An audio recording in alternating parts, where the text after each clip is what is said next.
holiday drag show in San Marco welcomed a huge crowd, but not everyone was happy with the performance there. The Proud Boys, a right-wing activist group, brought members from across the country to protest.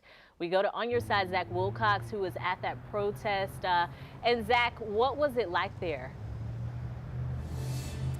Yeah, Destiny, well, how about I just show you right now? You can see these barricades, these kind of temporary barricades with a roped off area here. That was what they did to block the front entrance during that protest today.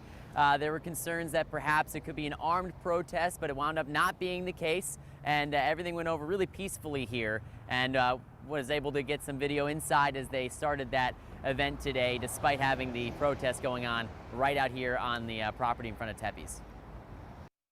We put our foots down and said this is not going to go their way, it's going to go ours. Colby Chris, whose stage name is Colby Blair Matthews, has known there could be a crowd at the door of the Slay the Holidays drag show at Tepey's for more than a week.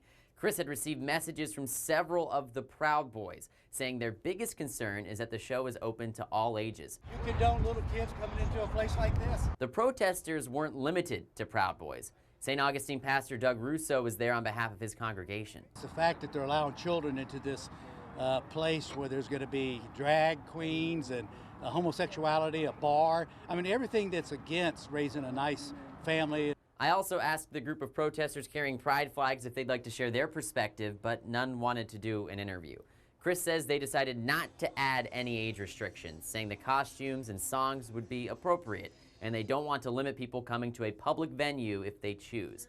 The queens performing asked the crowd to bring toys to donate to Toys for Tots. They want us to involve children so much, well, we're going to, and we're going to make sure that every child that does not have a toy this Christmas will. Attendees were asked not to record the show, so I didn't. The large group of Proud Boys protested ahead of the event, but weren't there when the queens took the stage.